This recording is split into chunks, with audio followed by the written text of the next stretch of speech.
ാണ് ഇവിടെ ഏറ്റവും കൂടുതൽ ചർച്ച ചെയ്യപ്പെട്ട ഒരു കാര്യം. ബഹുമാനപ്പെട്ട എം അക്ബർ കേരളത്തിൽ അങ്ങോളം ഇങ്ങോളം മുസ്ലിങ്ങൾക്കും അമുസ്ലിങ്ങൾക്കും ഇടയിൽ ദഅവത്ത് നടത്തുന്ന എം അക്ബർ സാഹിബിനെ അദ്ദേഹത്തെ അപമാനിക്കുവാൻ വേണ്ടി പേരോട് മുസ്ലിയാർ ഇവിടെ തന്ത്രപൂർവ്വം ശ്രമിക്കുകയുണ്ടായി. ആദ്യം അദ്ദേഹം പറയുന്ന വാചകം നിങ്ങളൊന്ന് കേട്ടോളൂ. സാധാരണ അറബി പയ്യൻ എന്നാണ് നബിയെ കുറിച്ച് എം അക്ബർ പ്രസംഗിക്കുന്നത്. കേട്ടോളൂ, നേരിൽ കേട്ടോളൂ. മുഹമ്മദ് നബി സല്ലല്ലാഹു അലൈഹി വസല്ലം ഒരു മനുഷ്യനായിരുന്നു. അദ്ദേഹം ഒരു മനുഷ്യനായിരുന്നു. ഞാൻ പറഞ്ഞല്ലോ 40 വയസ്സ് വരെ അറബികൾക്കിടയിൽ ജീവിച്ച ഒരു സാധാരണ അറബി പയ്യൻ, അറബികൾക്കിടയിൽ ജീവിച്ച ഒരു സാധാരണ അറബി പയ്യൻ, അറബികൾക്കിടയിൽ ജീവിച്ച ഒരു സാധാരണ അറബി പയ്യൻ, അറബികൾക്കിടയിൽ ജീവിച്ച ഒരു സാധാരണ അറബി പയ്യൻ. ആരെ സംബന്ധിച്ചാണ് മുസ്ലിമേ ഇത് പറഞ്ഞത്? ലോകത്തിന്റെ നേതാവ് മുഹമ്മദുർ റസൂലുള്ളാഹി സല്ലല്ലാഹു അലൈഹി വസല്ലം 40 വയസ്സ് വരെ ഒരു സാധാരണ അറബി പയ്യനാണോ? വാസ്തവത്തിൽ പയ്യൻ എന്ന് പറഞ്ഞാൽ ചെറുപ്പക്കാരൻ എന്നേ അർത്ഥമുള്ളൂ. ഏതൊരു സാഹചര്യത്തിലാണ് എം അക്ബർ പറഞ്ഞത് എന്ന് ഞാൻ വിശദീകരിക്കുന്നതിന് മുമ്പ് മുഹമ്മദ് നബിയെ നിന്ദിക്കാൻ വേണ്ടിയാണ് എന്നല്ല ഇപ്പൊ ഇയാൾ പറഞ്ഞത്. അദ്ദേഹത്തിന്റെ തുടക്കത്തിൽ എന്താ? മുഹമ്മദ് സല്ലല്ലാഹു അലൈഹി വസല്ലം എന്നാണ്. ക്രിസ്ത്യാനികളെ മുമ്പിൽ ഇരുത്തിയിട്ട് പോലും റസൂലുള്ളാഹിന്റെ പേര് പറയുമ്പോൾ സ്വലാത്ത് ചൊല്ലോ നിന്ദിക്കാൻ ഉദ്ദേശിച്ചവരാണ്. എന്തിനാണ് പേരോടെ തെറ്റിദ്ധരിപ്പിക്കുന്നത്? എന്നാ സുഹൃത്തുക്കളെ, പേരോടിന്റെ ഉസ്താദ് കാന്തപുരം അബൂബക്കർ മുസ്ലിയാരുടെ പൊന്നാര മകൻ AP അബ്ദുൽ ഹക്കീം അസ്ഹരി, അയാൾ നബിയെ നീ എന്ന് വിളിക്കുന്നത് നിങ്ങൾക്കെന്ന് കേൾക്കണം. എന്ന് മാത്രമല്ല, ഇപ്പൊ ചോദിച്ചല്ലോ പേരോട് എം അക്ബറിനോട് ആരെയാണ് വിളിച്ചത്, ഇത് തെറ്റല്ലേ എന്നൊക്കെ പറഞ്ഞ് ആ ചോദ്യം യഥാർത്ഥത്തിൽ ചോദിക്കേണ്ടത് ആരോടാ? അബ്ദുൽ ഹക്കീമിനോടാണ്. പേരോട് ചോദിക്കുന്നത് എം അക്ബറിനോടാണെങ്കിലും വാസ്തവത്തിൽ ചോദിക്കേണ്ടത് കാന്തപുരത്തിന്റെ പൊന്നാരമോൻ അബ്ദുൽ ഹക്കീമിനോടാണ്. നിങ്ങളൊന്ന് കേട്ടോളൂ ആ രണ്ട് രംഗവും.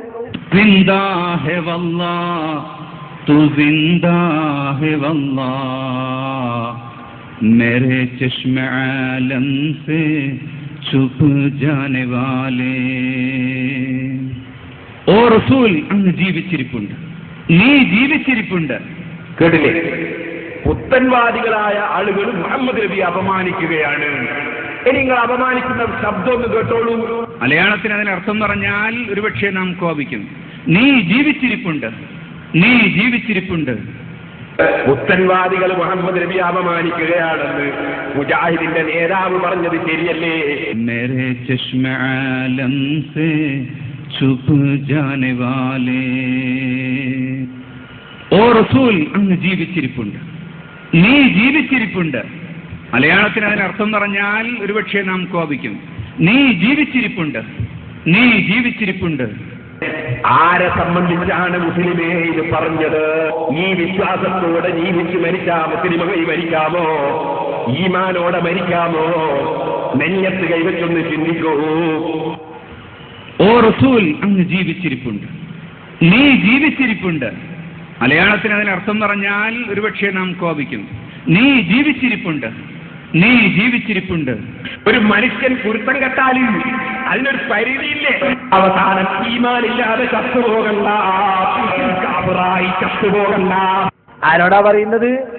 എം അക്ബറിനെ കുറിച്ച് നിങ്ങൾ എന്തൊക്കെ പറഞ്ഞു അതൊക്കെ ഇപ്പൊ ചെന്നുകൊണ്ടത് പൊന്നാര ഉസ്താദിന്റെ പൊന്നാരമോൻ AP അബ്ദുൽ ഹക്കീം അസ്ഹരിക്കാണ്.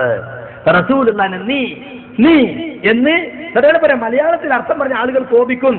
അപ്പൊ കരുതിക്കൂട്ടി തന്നെ പറയാണ്, അബദ്ധം പറ്റിയതല്ല. ഇത് കേട്ടോളൂ നിങ്ങള്. ഇതാ ഇവരുടെ തന്നെ പൂങ്കാവനത്തിൽ എഴുതുന്നു, അഹമ്മദ് കുട്ടി ശിവപുരം എഴുതുന്നത് കേട്ടോളൂ. അള്ളാഹു മുഹമ്മദിനോട് പറഞ്ഞത്, അഹമ്മദ് എന്ന് എപ്പോഴും ദൈവത്തെ സ്തുതിച്ചുകൊണ്ടിരിക്കുന്ന കാലപുരുഷനായിരുന്നു അവൻ. അവന് വേണ്ടി ലോകം സൃഷ്ടിക്കപ്പെടുന്നു. അവന്റെ വെളിപ്പെടലിന് വേണ്ടി അവന്റെ പിതാവായ ആദം സൃഷ്ടിക്കപ്പെടുന്നു. ഭൂമിയിലേക്ക് ആദം അവനെയും വഹിച്ചുകൊണ്ട് വരുന്നു. അവന്റെ നിയോഗരഹസ്യം ആദമിന്റെ ചരിത്രം പൂർത്തീകരിക്കുക എന്നതാണ്. കണ്ടോ, മുഹമ്മദ് നബിയെ കുറിച്ച് അവൻ എന്ന് പൂങ്കാവനം മാസികയില് ഇതാ 1995 ആഗസ്റ്റ് ലക്കത്തിൽ എഴുതിയിരിക്കുകയാണ്. അതേസമയം നബിയെ ചീത്ത പറഞ്ഞ തസ്ലീമ നസ്രീനെ കുറിച്ച് സിറാജ് പത്രത്തിൽ എന്താ എഴുതിയത്? ഇതാ ഈ അടുത്ത കാലഘട്ടത്ത് വന്നതാണ്. സിറാജ് 2007 ഡിസംബർ 1 ശനി തസ്ലീമ നസ്രീനെ കുറിച്ച് പറഞ്ഞിട്ടുള്ളൂ. പീപ്പിൾസ് ബുക്ക് സൊസൈറ്റിയാണ് പുസ്തകം പ്രസിദ്ധീകരിച്ചത്. പുതിയ പതിപ്പിന്റെ കോപ്പികൾ കൊണ്ടുവരാൻ പ്രസാധകരോട് തസ്ലീമ അഭ്യർത്ഥിച്ചിട്ടുണ്ട്. പുസ്തകം വിതരണം ചെയ്യരുതെന്നും തിരുത്തലുകൾക്ക് ശേഷം വിപണനം തുടരാമെന്നും അവർ നിർദ്ദേശിച്ചു. റളിയല്ലാഹു അൻഹയും കൂടി പറഞ്ഞാളി. റസൂലുള്ളാഹിനെ ചീത്ത പറഞ്ഞ തസ്ലീമയെ കുറിച്ച് അവർ, മുഹമ്മദ് നബിയെ കുറിച്ച് അവൻ, നീ, നിങ്ങളാണോ ഞങ്ങളെ കുറ്റം പറയുന്നത്? ആരാണോ കാഫിറായി ചത്തുപോകുന്നത്? ആരാണോ കാഫിറായി ചത്തുപോകേണ്ടത്? ആർക്കാണ് ഈമാനില്ലാത്തത് എന്ന് ഇവിടെ കൊണ്ട് നിങ്ങൾക്ക് മനസ്സിലായി. സുഹൃത്തുക്കളെ, ഇത് എം അക്ബറിനെ ന്യായീകരിക്കാൻ വേണ്ടി പറയാൻ നിങ്ങൾ വിചാരിക്കരുത്. അക്ബർ സാഹിബിന് ഒരു തെറ്റും പറ്റിയിട്ടില്ല. അദ്ദേഹം പറഞ്ഞത് ചെറുപ്പക്കാരൻ എന്ന അർത്ഥത്തിൽ മാത്രമാണ്. എവിടെയാ ഇത് പറഞ്ഞത്? ക്രിസ്ത്യൻ മിഷണറിമാരുമായുള്ള ഒരു നേർക്കുനേരെയുള്ള ഒരു ഡിബേറ്റിൽ, ഒരു സംവാദത്തിലാണ് പറഞ്ഞത്. അദ്ദേഹം പറയാൻ കാരണം എന്താ അറിയോ? മുഹമ്മദ് നബി ഒരു മന്ത്രവാദിയായിരുന്നു എന്ന് ക്രിസ്ത്യാനികൾ വാദിച്ചു. അപ്പോഴാണ് അദ്ദേഹം അതിന് വിശദീകരണം പറയുന്നത്. അതൊന്ന് കേട്ടോളൂ. പറഞ്ഞു കഴിഞ്ഞിട്ടുള്ളതാണ്. പിന്നെ ഉള്ളൊരു പ്രശ്നം മന്ത്രവാദത്തിൻ്റെതാണ്. മന്ത്രവാദം. മുഹമ്മദ് നബി സല്ലല്ലാഹു അലൈഹി വസല്ലം ഒരു മനുഷ്യനായിരുന്നു. അദ്ദേഹം ഒരു മനുഷ്യനായിരുന്നു. ഞാൻ പറഞ്ഞല്ലോ 40 വയസ്സുവരെ അറബികൾക്കിടയിൽ ജീവിച്ച ഒരു സാധാരണ അറബി പയ്യൻ. ആ അറബികൾക്കിടയിൽ നിലനിന്നിരുന്ന മന്ത്രവാദികൾ നിലനിന്നിരുന്ന ഒരു സമൂഹത്തിൽ തന്നെയായിരുന്നു അദ്ദേഹം നിലനിന്നത്. അതല്ലാതെ അദ്ദേഹം മന്ത്രവാദിയാണെന്നോ അദ്ദേഹം മന്ത്രവാദം നടത്തിക്കൊണ്ട് നടന്നിരുന്നെന്നോ ഒരു ഹദീസിലുമില്ല, എവിടെയുമില്ല. മറിച്ച് അദ്ദേഹം നിലനിന്നിരുന്ന സമൂഹത്തിൽ നിലനിന്നിരുന്ന ചില കാര്യങ്ങൾ എടുത്തുദ്ധരിച്ചിരിക്കുന്നു എന്ന് മാത്രമേ ഉള്ളൂ. അപ്പോ വാസ്തവത്തിൽ എന്താ അറിയോ? മന്ത്രവാദി എന്ന് പറഞ്ഞൊരു ദിവ്യനാണ്. അവിടെ പ്രത്യേക ഹാവഭാവങ്ങളോടെ നടത്തുന്ന ചില ആളുകളൊക്കെ പ്രത്യേകം ബഹുമാനിച്ചു കൊണ്ട് നടക്കുന്ന ഒരു ദിവ്യനാണ്. അത്തരത്തിലൊരു ദിവ്യനായിരുന്നു എന്ന് അദ്ദേഹം ഒരു ദിവ്യനായി അറിയപ്പെട്ടിട്ടേ ഇല്ല.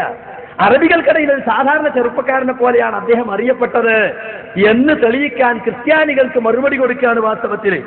റസൂൽ സല്ലല്ലാഹു അലൈഹി വസല്ലം മന്ത്രവാദം നിലനിന്നിരുന്ന നാട്ടിൽ മന്ത്രവാദിയായി അറിയപ്പെട്ടിട്ടില്ല, സാധാരണ ഒരു ചെറുപ്പക്കാരനായിട്ടാണ് അറിയപ്പെട്ടത് എന്നാണ്. എന്ന് മാത്രമല്ല സുഹൃത്തുക്കളെ, ഇതേ പ്രഭാഷണത്തിൽ അദ്ദേഹം റസൂൽ സല്ലല്ലാഹു അലൈഹി വസല്ലം നരകത്തിൽ പ്രവേശിച്ചതിന് ശേഷമേ സ്വർഗത്തിൽ പോകുമെന്ന് ഖുർആനിലുണ്ട് എന്ന് ക്രിസ്ത്യൻ മിഷണറിമാർ വാദിച്ചപ്പോ അതിനാദർശപരമായി എതിർത്ത് തോൽപ്പിച്ച ക്രിസ്ത്യൻ മിഷണറിമാരെ മുട്ടുകുത്തിച്ച സംവാദമാണ്. അതിൽ നിന്നാണ് സുഹൃത്തുക്കളെ ഈ മുസ്ലിയാരെ ഈ ഭാഗം അടർത്തിയെടുത്തിട്ടുള്ളത്. ആ സംവാദത്തിന്റെ CD നിങ്ങൾക്ക് കാണണമോ? കടവത്തൂരിൽ ഞങ്ങളുടെ മുജാഹിദ് സെന്റർ, കൈരളി ടെക്സ്റ്റൈൽസിന് മുകളിലുള്ള മുജാഹിദ് സെന്റർ നിങ്ങൾ ബന്ധപ്പെട്ടതിന്റെ സമ്പൂർണ്ണ CD നിങ്ങൾക്ക് തരാം. ക്രിസ്ത്യൻ മിഷണറിമാരുമായി നേർക്കുനേരെ നടത്തിയ ഡിബേറ്റ് ഒരു മധ്യസ്ഥന്റെ നേതൃത്വത്തിൽ. പക്ഷേ ക്ഷീരമുള്ളോരകീടിൻ ചുവട്ടിലും ചോര തന്നെ കൊതുകിന് കൗതുകം. അകട്ടിന് പാലുണ്ട്, പക്ഷെ കൊതുകിനുണ്ടാവേണ്ടത് ചോരയാണ്. സുഹൃത്തുക്കളെ, ആ സംവാദം കണ്ടാൽ നമ്മൾ തന്നെയും രോമാഞ്ചമണിഞ്ഞു പോകും. അങ്ങനത്തതാണ് സുഹൃത്തുക്കളെ അത്. നിങ്ങൾ നല്ലവണ്ണം മനസ്സിലാക്കണം. അക്ബർ ആ സന്ദർഭത്തെ വിശദീകരിക്കുന്ന ഭാഗം നിങ്ങളൊന്ന് കേട്ടോളൂ. ആ നരകത്തിൽ, റസൂൽ നരകത്തിലാണ് എന്ന് പറഞ്ഞ ആ ആരോപണത്തെ അദ്ദേഹം എങ്ങനെയാണ് നേരിടുന്നത് എന്ന്. പ്രവാചകൻ നരകത്തിൽ വീഴും എന്ന് ഏതായത്ത് ആയത്തിലുണ്ട് സാറിന്റെ വിഷയാവതരണത്തിനും അതേപോലെ റിപ്പീറ്റഡ് സെക്ഷനിലും പറഞ്ഞു. ഞങ്ങൾക്ക് ആവശ്യമുള്ള അത് ഏതായത്തിലുണ്ട്? പ്രവാചകൻ നരകത്തിൽ വീഴും എന്ന് ഏതായത്ത് ആയത്തിലുണ്ട് സാറിന്റെ വിഷയാവതരണത്തിനും അതേപോലെ റിപ്പീറ്റഡ് സെക്ഷനിലും പറഞ്ഞു. ഞങ്ങൾക്ക് ആവശ്യമുള്ള അത് ഏതായത്തിലുണ്ട്? ഇപ്പൊ ഇരുന്ന് പ്രിപ്പയർ ചെയ്ത് ആൻസർ ചെയ്താലും തയ്യാറാണ്. ഇനിയിപ്പോ വേണോ? ഇനിയിപ്പോ വേണ്ട. വേണമെങ്കിൽ ഞാൻ തയ്യാറാണ്. എനിക്ക് പ്രിപ്പറേഷൻ അത് പിന്നീട് ഒരു അവസരത്തിലാകട്ടെ.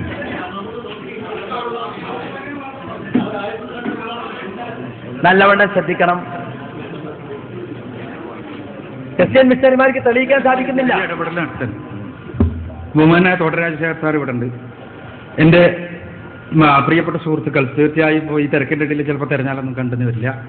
അവരത് കണ്ടുപിടിച്ച് ഇൻഷാ അല്ലാഹ് ഒരാഴ്ചക്കുള്ളിൽ തോട്ടരാജശേഖരൻ സാറ് അറിയിക്കുക. അദ്ദേഹം അതിൽ ഈ നമ്മുടെ ഡിബേറ്റിൽ ഇടയാളനായതുപോലെ അദ്ദേഹം ഇടയാളനാകട്ടെ.